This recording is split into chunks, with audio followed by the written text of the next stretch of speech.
after breaking down the game a little bit from yesterday, what are some of your big takeaways from yesterday's game, and what didn't go well for you guys?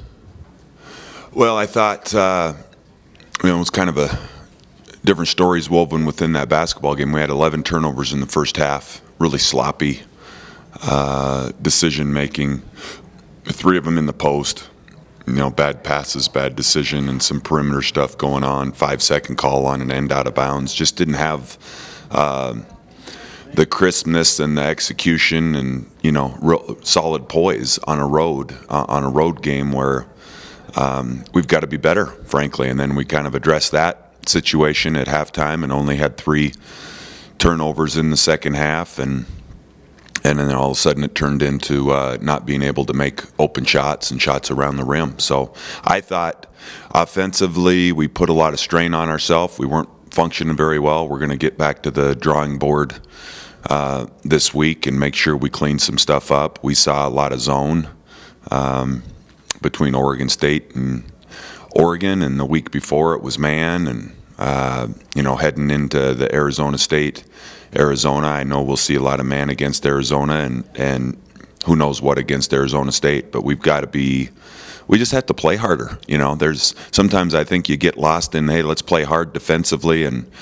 scramble around, and we didn't have the sense of urgency that we needed to on offense. And then as I looked at the defensive clips, 3 things I think probably stood out more than anything is that there were some kind of frenzy, scramble, end of possession, loose balls, 50-50 balls that they came up with, and all of a sudden we went completely brain dead and gave up 10 points off of 5 of those. There was 8 50-50 balls in the basketball game. We got the first 2 of the game. They got the final 6, and they scored 10 points out of those 6, and just too deflating. We got to be able to, whether it's rebounding, getting on the floor, whatever it is, finish a possession until we're truly on offense. And I thought we were, maybe the pace of that game was a little something new for us with some athletes. And then I thought we missed 3 or 4 charges, big time plays. And if you want to be a good team, you got to make some good plays. And we kind of took the easy, soft way out, got out of the way, got dunked on once. But those are plays that are game-winning plays going down the stretch. And then the last thing defensively that I was disappointed with, again, in the latter part of the game, was we had some breakdowns in our game plan coverage, which just randomly did some things that that we've never done before, and put ourselves by Young hit the big 3 out of the corner off the end out of bounds when we're down 4 with 2 minutes to go. And for the life of me, I don't know why that happened.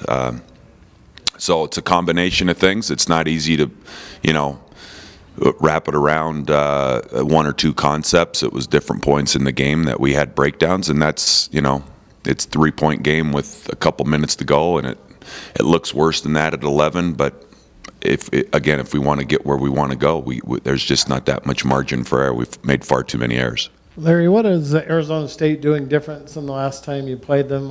Obviously, they've beaten Arizona recently, and they swept the LA schools. They're playing a little better basketball, aren't they?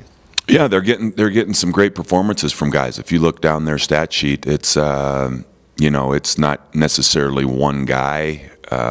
There's been different guys that have stepped up, but they're dang close to having 5 or 6 guys in double figures. I think maybe their rotation's a little clearer than it was previously. This is that time of year when you get down to 7 or 8 guys. And so I think there's more minutes for some of those players, and they seem to be comfortable in their roles. But they've won 4 out of 5, and playing some good basketball, playing together, and nice job pick and roll. They're getting some nice performances out of their bigs. 4-man has been on a tear for them lately, and then some guys are shooting the ball from the perimeter. The guys that usually shoot it are doing a nice job. So they're doing exactly what I think they've kind of had it written up and drawn up to do. Mentality-wise, I know you guys are trying to get through this final stretch of regular season, but what would you like to see these guys improve mentally as you get into sort of tournament season and playing in an environment where you're going to be playing in unfamiliar courts and unfamiliar environments? I'd like to see It's a mindset right now. February's hard. You get to the end of February. I've listened to some other coaches talk about it, but this is that time of year when, to me, there shouldn't be a whole lot of thinking going on. There can't be any pity parties if you're not playing enough. There can't be any regrets because of effort. I mean, it's stuff that we've talked about all year. Case in point, at the game against Oregon, when I blew a gasket in a timeout in the first half, in the middle of that turnover barrage, yet it's tied. It's like 21-21, and we had 8 turnovers. You can't, certain things you can't talk about anymore. You can't talk about playing hard, and you can't talk about not turning it over.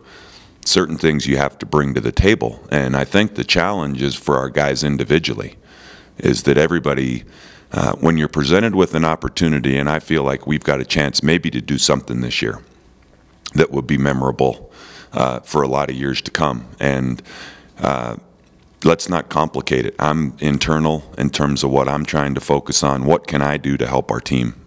And I'm not worried about people's feelings this time of year, and I'm not worried about a lot of external stuff. And I think that's what our players need to do too, is what is it I can do to help our team? What do I need to bring to the table? Who's going to be our 50-50 ball guy, our loose ball scrapper that's going to go clean up all the mess and save some of those possessions at the end? I mean, who's going to jump up and make a big shot? Who's not going to turn it over? So those guys, those are challenges for each guy on our team. But it's not time for a big, coaches meeting and a big players only meeting and a players coaches meeting and blah, blah, blah, blah, blah, because we've had enough meetings. And I think it's that time of year where you just get a little bit on edge and personally get a little bit cranky and internalize some things and make sure everybody's holding up their end of the bargain. And if we do that individually, then hopefully we can accomplish some collective goals. But it's not, again, it's not time for a lot of talk. I think it's time for some action.